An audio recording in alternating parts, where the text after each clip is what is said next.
presented by PlayStation Days of Play.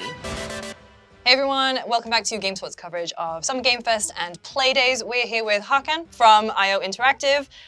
It's been a big week, a big few weeks for IO. You've got Bond, Hitman, Mind's Eye, Mads out on stage.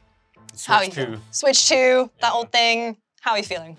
Well, it feels like we're very busy. Yeah. Which is good. Yeah, exactly. I would feel really good. It's been a long time coming with Bond.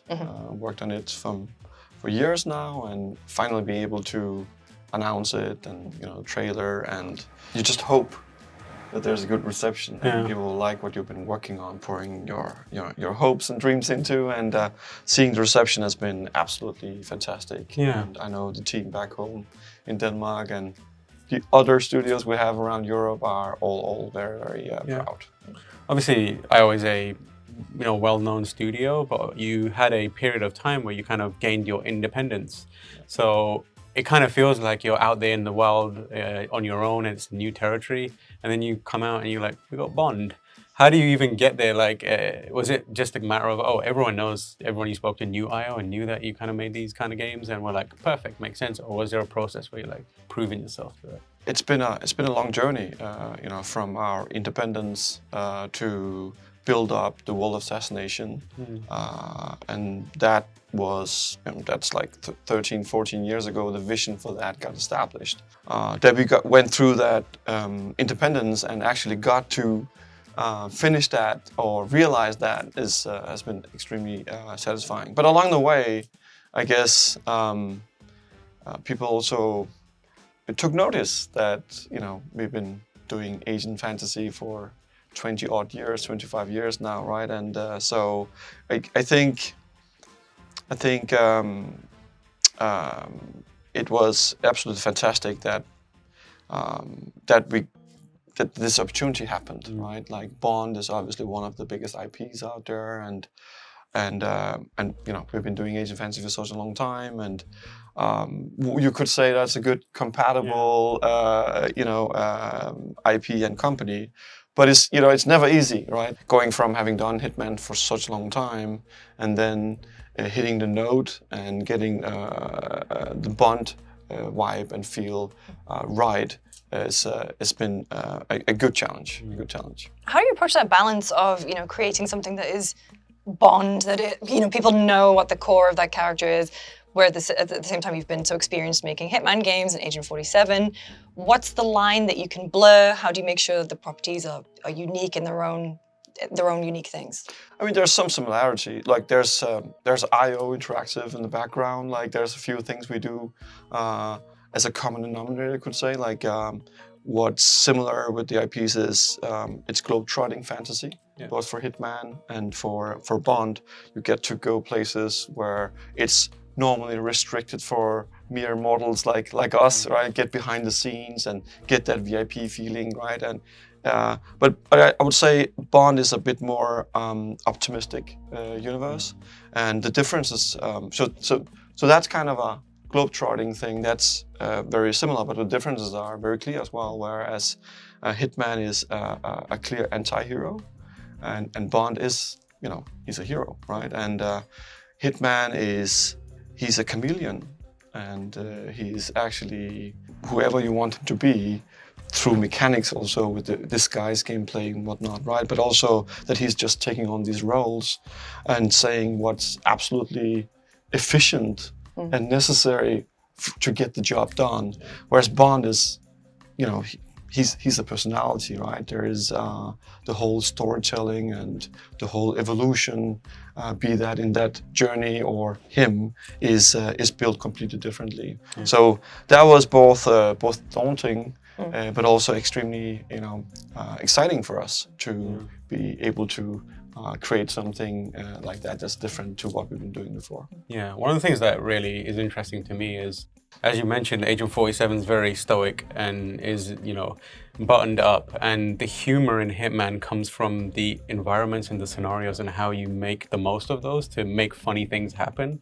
And whereas in Bond, it's almost the flip of it, where the environments, the situations that you're going into are very serious, but the character is quite humorous and flippant. Kind of how do you approach kind of reversing that, and do you feel a little more freedom or restriction changes to it? Well, I don't know if it's about freedom or restriction. I think it's just about hitting the note and getting right because it's different. I would say Hitman, it's quite sinister in its nature. You're an assassin, right? But to kind of alleviate that a bit, like we poured in a lot of, Nordic, Danish, dark humor into that, right? And some silliness, right? Like it's very funny. Like his outfits, like it could be flamingo in Miami and stuff like that, right? Or clown with a baseball, and so it's to balance that darkness, because it's like what we really want to do is entertain, right? Whereas with Bond, it's maybe less of that silly humor, more sharp, snap humor, right? And it comes from him, as you say. Yeah. Right. It's not as much the environment. The environment is obviously reacting to it, or he's reacting to it, but it's more like Bond's personality, his wits, his sharpness. That's at play. Right. I mean, in terms of, when you approach a level in Hitman, you are afforded so much choice with how you tackle your objective. Is that going to be similar in Bond, or is it more of like a set pathway? How is that sandbox kind of going to apply to Bond?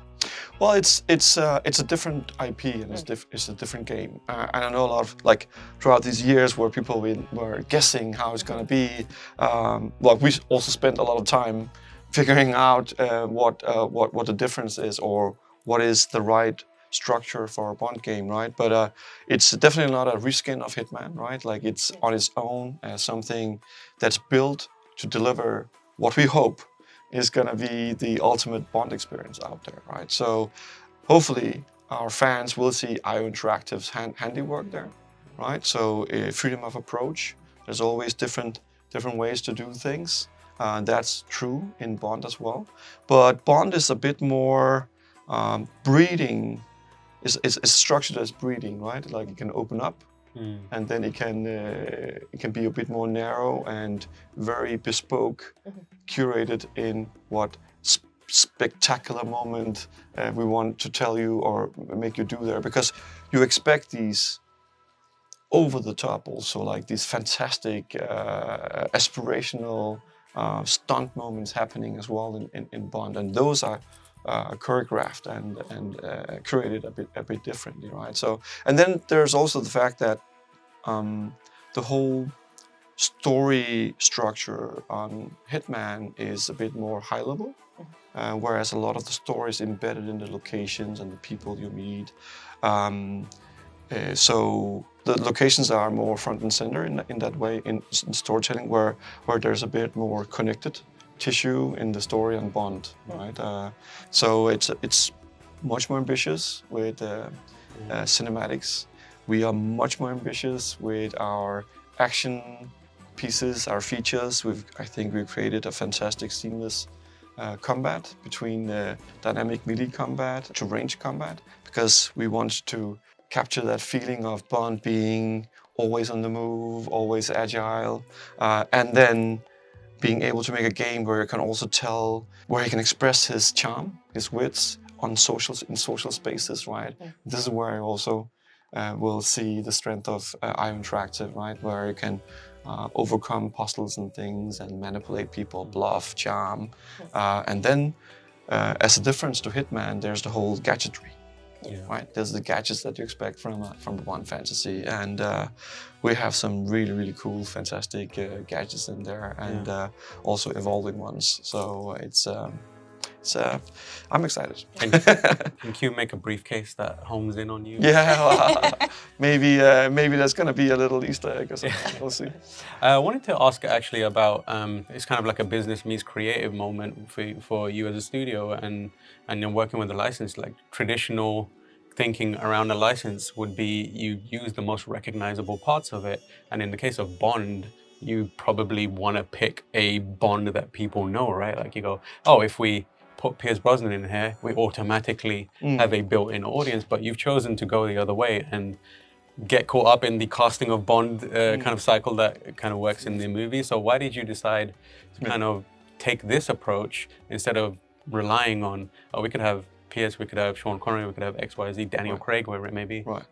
Well, maybe you can call us naive commercially or business-wise, but the passion and being able to pour some of yourself into this is extremely important for us creatively. Like IO has done, we've really been blessed, been able to do 5 original IPs from ground up throughout the years. We're doing our 6th project, Fantasy.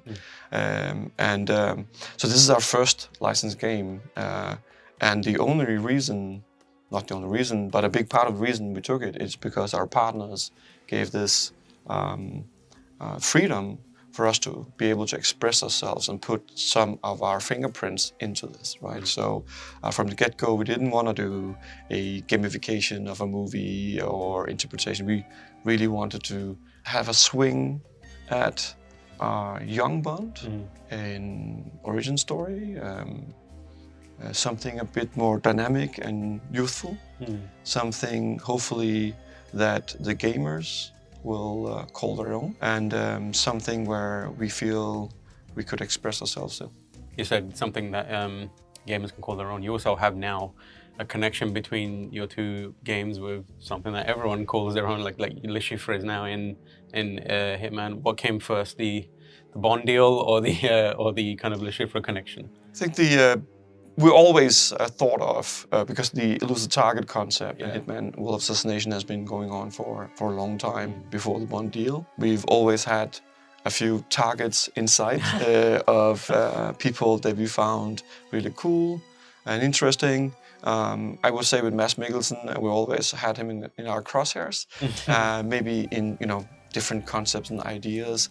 But post-Bond deal, obviously, that was a fantastic opportunity, and contextually it makes a lot of sense. And we just announced that it's free for people to try out, and it just helps the waiting time a bit. And I think it beautifully ties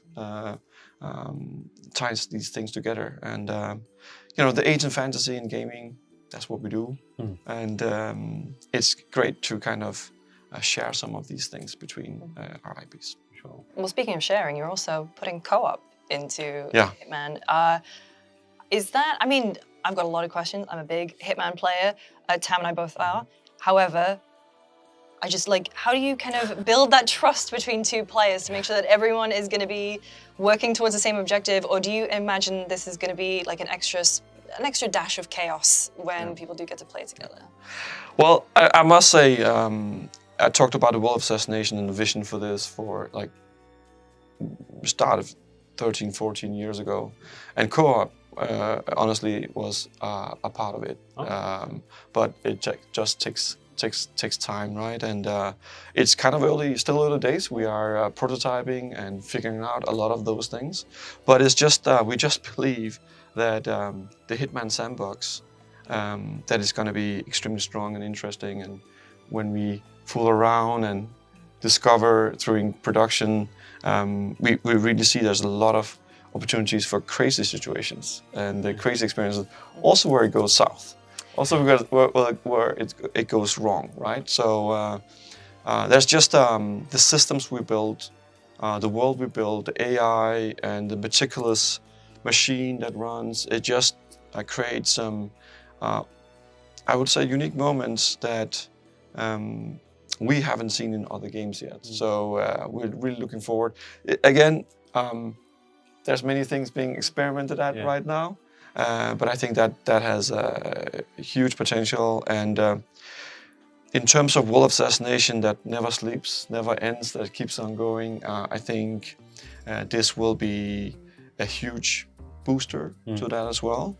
And there's also another thing about Hitman is that, sorry, I'm very passionate about this. There is, it's not something you just pick up necessarily for everyone just to pick up and understand, right? You're like, oh, if you just walk around, just shoot, you're gonna have a hard time. I mean, you could try it though. Yeah. Yeah. I would not recommend. Yeah, exactly. So you're gonna have a hard time, right? So sometimes it takes a bit of time to get into it, right? And I know for myself, I know a lot of people are like, hey, you should get into Hitman because once you get it, it's like Incredible. it's pretty deep and cool. This is an amazing way to, yank in your friend and like, let me show you Hitman. Yeah. Let me show how the ropes work and whatnot. So I've it's gonna be unfriended amazing. people on PSN because they beat my score, my time. So I don't know. Maybe Yeah, I think we'll figure out. We'll figure out how to to find do co-op. people to play with that don't just throw scissors willy-nilly at each other and that kind of stuff. Yeah. I actually want to ask about kind of comparisons between the two projects. Now, obviously, you mentioned Hitman has been going for a really long time. It has got so much legs on it. Do you see Bond having a similar kind of longevity to it, or do you expect it to be shorter because it is a more focused project compared to the openness of Hitman? I think Bond has a lot of potential here as well. Like we've learned a lot, we gained a lot of knowledge, and from doing what we call single player as a service, doing all these free offerings to keep people, engaged and just expand the universe, right? And I think like we're not talking about that in details yet about Bond, but when we are doing becoming or like an evolving or expanding universe, that's our dream and wish for Bond as well. But first and foremost, we're focusing on the story of this young Bond who is about to embark into the dark world of espionage and his journey there, right? But this is what we do, and you can expect some of these things in Bond to evolve as well.